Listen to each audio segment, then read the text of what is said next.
Assalamualaikum warahmatullahi wabarakatuh. Selamat siang pendengar setia. Selamat datang di podcast Inovasi Pelayanan Publik. Perkenalkan, saya Lia. Hari ini kita punya topik yang menarik tentang terobosan baru dari pemerintah Kabupaten Bogor dalam mendekatkan layanan kepada masyarakat, yaitu Gebiar Layanan Terpadu. Program ini menjadi salah satu wujud upaya pemerintah Kabupaten Bogor dalam mendekatkan pelayanan publik secara langsung kepada masyarakat. Kali ini kita akan bahas bagaimana inovasi ini hadir untuk memberikan kemudahan, meningkatkan kualitas pelayanan, dan tentunya membawa dampak positif bagi warga Bogor. Dalam kegiatan ini tersedia beragam layanan, mulai dari pelayanan BKPSDM, pelayanan kesehatan, kitanan massal, gerakan pangan murah, pembagian bibit gratis, gebiar adminduk, pelayanan PBB, pemeriksaan kesehatan hewan dan vaksinasi, hingga pembagian minuman kopi gratis. Diskusi kita kali ini akan menghadirkan tiga narasumber. Pertama, ada Teh Mutia sebagai perwakilan dari RSUD Kabupaten Bogor yang akan berbagi pengalaman tentang pelayanan kesehatan langsung ke masyarakat. Kemudian ada Teh Nurma sebagai perwakilan dari Kecamatan Kemang yang akan bercerita tentang bagaimana pelayanan publik ditingkatkan di kecamatan bisa lebih dekat dan mudah diakses oleh warga. Dan terakhir ada Kang Yoga sebagai penggiat IT yang akan memberikan dampak perspektif menarik tentang bagaimana digitalisasi mampu mempercepat serta mempermudah pelayanan publik. Selamat siang semuanya. Selamat Selamat siang. siang. Baik, kita mulai dari Teh Nurma ya Teh. Eh, saya tertarik nih Teh tentang Gebiar Pelayanan Terpadu. Bisa dibantu jelaskan Teh konsepnya seperti apa? Baik, terima kasih Teh Lia. Jadi, program ini berawal dari visi Bupati dan Wakil Bupati untuk mendekatkan pelayanan publik kepada masyarakat. Selama ini masyarakat harus datang ke pusat pemerintahan di Cibinong untuk berbagai keperluan. Nah, sekarang kami membalik pendekatan itu, pemerintahanlah yang mendatangi mereka. Programnya sangat menarik ya Teh. Lalu bagaimana respon masyarakat di Kecamatan Kemang Teh? Luar biasa antusiasnya karena kemarin ketika program ini digelar, warga sangat apresiatif. Bayangkan, dalam satu hari mereka bisa mengakses berbagai layanan, mulai dari hitan gratis untuk 18 anak, kemudian pemeriksaan kesehatan, layanan administrasi kependudukan, bahkan vaksinasi untuk hewan peliharaan. Lebih dari 20 hewan sudah divaksinasi rabies juga. Tuh. Menarik ya Teh. Tentunya layanan tersebut dapat membantu masyarakat juga ya dalam berbagai pelayanan publik. Jadi nggak usah jauh-jauh ke Cibinong untuk Oh, dapat mengakses ya layanan tersebut. Selanjutnya eh, Kang Yoga sebagai penggiat IT, bagaimana Kang melihat model pelayanan seperti ini dari perspektif teknologi? Menurut saya ya, sebagai penggiat IT, ini adalah contoh bagus nih dari konsep mobile government atau pemerintahan yang bergerak. Namun ada peluang besar untuk mengoptimalkannya kembali dengan teknologi digital. Bayangkan jika setiap interaksi tersebut tercatat dalam sistem yang terintegrasi, kita bisa mendapatkan data berharga untuk perencanaan yang lebih baik ke depannya untuk masyarakat.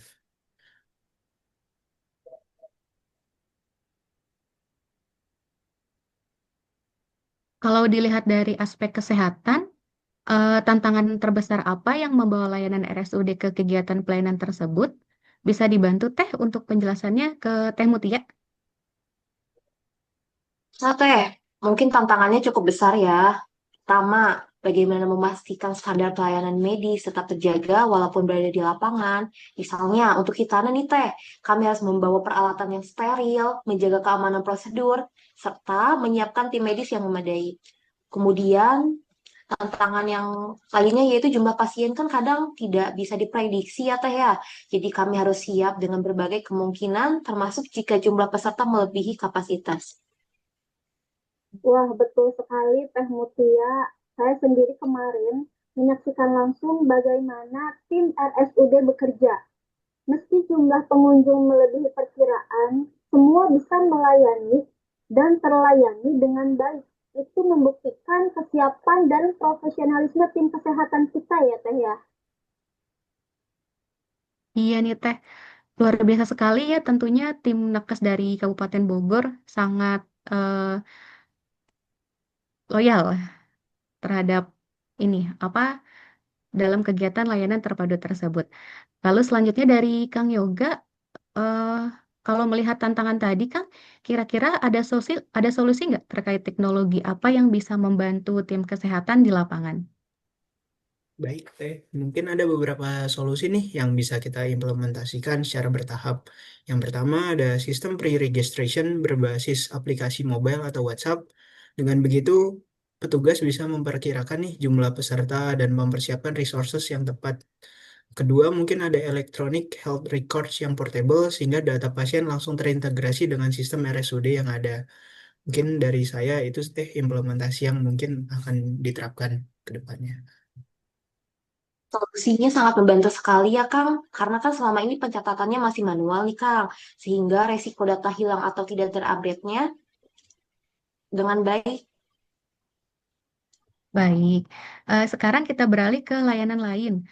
Teh Nurma, selain kesehatan, layanan apa saja yang tersedia dalam Gebiar Pelayanan Terpadu ini, Teh?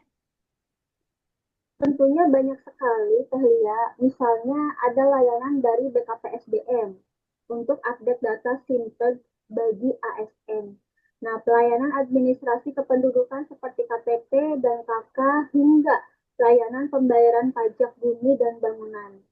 Yang unik, ada juga layanan dari Dinas Peternakan berupa pemeriksaan kesehatan hewan dan vaksinasi rabies gratis.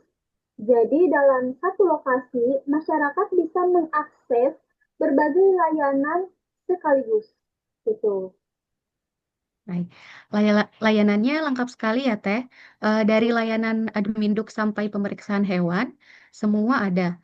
Untuk Teh Mutia, apakah ada data mengenai dampak program ini, Teh, terhadap akses kesehatan masyarakat? Tentunya ada, Teh Lia. Berdasarkan analisis kami, sekitar 60-70% pengunjung justru berasal dari kelompok masyarakat yang jarang atau bahkan tidak pernah mengakses layanan kesehatan formal sebelumnya. Ada yang terkendala biaya transportasi, ada juga yang terkendala mereka tuh bingung harus kemana gitu. Nah, program ini nih membuka akses yang lebih luas untuk mereka. Cukup menarik ya Teh, makanya dengan data seperti ini sangat berharga. Nah, kalau dicatat dengan baik dalam sistem digital, kita bisa melakukan mapping kebutuhan kesehatan per wilayah, sehingga program selanjutnya bisa lebih tepat sasaran. Misalnya di wilayah tertentu difokuskan pada pemeriksaan kesehatan, sementara di wilayah lain lebih ke adminduk atau layanan pertanian. Baik, semuanya menarik ya Teh ya untuk layanannya. Nah, dari Kang Yoga bisa dibantu jelaskan lebih detail teknologi apa yang bisa mendukung program Gebiar Pelayanan Terpadu ini, Kang? Tentu Teh. Jadi saya melihat ada 5 pilar nih teknologi yang bisa kita terapkan. Yang pertama ada sistem registrasi online yang user friendly, bisa menggunakan WhatsApp Business API atau aplikasi sederhana untuk registrationnya bagi para masyarakat. Yang kedua ada dashboard monitoring real time untuk koordinator program sehingga bisa melihat progres pelayanan secara langsung. Lalu yang ketiga, terdapat integrasi data antar instansi di mana kita dapat memudahkan data yang diinput di lapangan langsung tersinkronisasi nih ke sistem masing-masing SKPD, sehingga informasi tersebut dapat kita olah. Yang keempat, ada sistem feedback atau bisa dibilang kayak penilaian lah ya untuk instansi, sehingga kita dapat mengevaluasi program tersebut. Nah, yang kelima, ada telemedicine untuk follow up pasca pelayanan, sehingga proses pelayanan dapat terkontrol secara tepat untuk kedepannya. Berarti lengkap banget gitu ya Kang ya. Tapi saya penasaran nih Kang Yoga, bagaimana dengan kondisi internet di daerah yang kadang masih terbatas? Gimana tuh? Pertanyaan yang bagus deh. Jadi mungkin dari saya ada solusi nih untuk sistem hybrid dengan mode offline untuk aplikasi, sehingga pengoperasiannya tanpa internet. Adapun untuk data tersebut akan terkirim secara otomatis juga nih ketika akan terhubung dengan koneksi lainnya, sehingga teknologi tersebut dapat digunakan walaupun tanpa internet. Mungkin seperti itu, Teh. ternyata tidak harus online ya. Itu akan sangat praktis sekali sih untuk tim kesehatan di lapangan.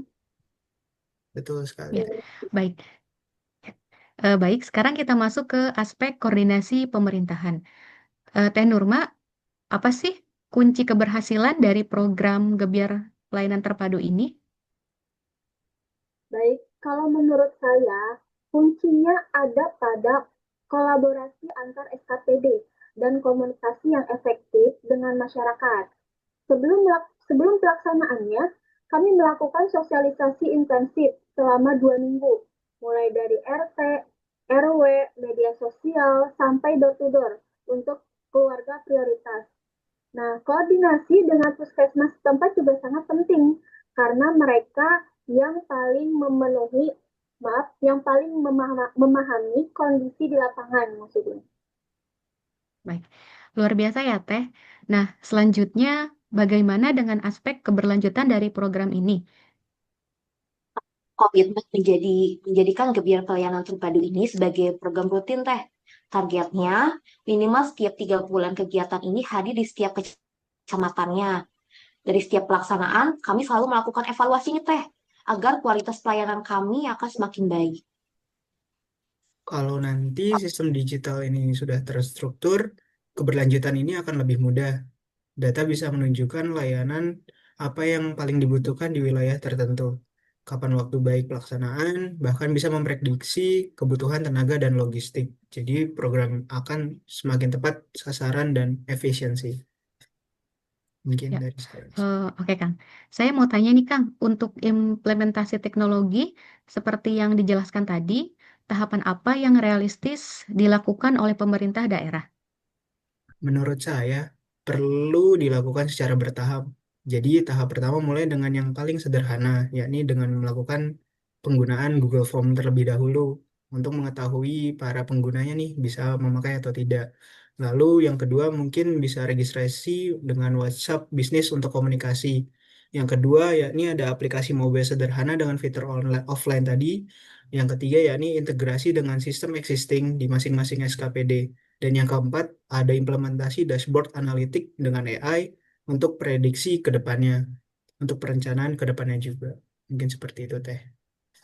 Mas Yoga, kalau estimasi waktunya kira-kira berapa lama sampai sistem itu bisa berjalan penuh?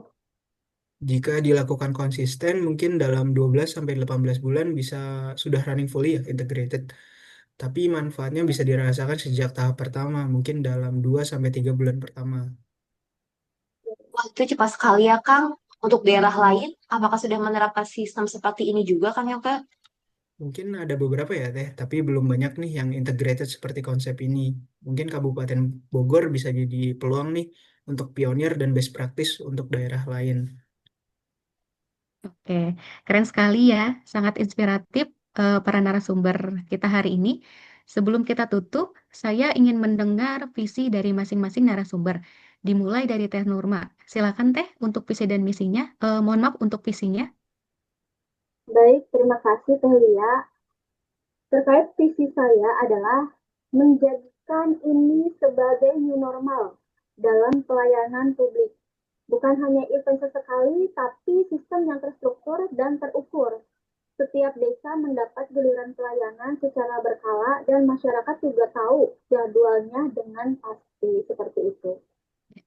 Baik, terima kasih Teh Nurma. Selanjutnya Teh Mutia, bagaimana Teh dengan visinya dari sisi kesehatan?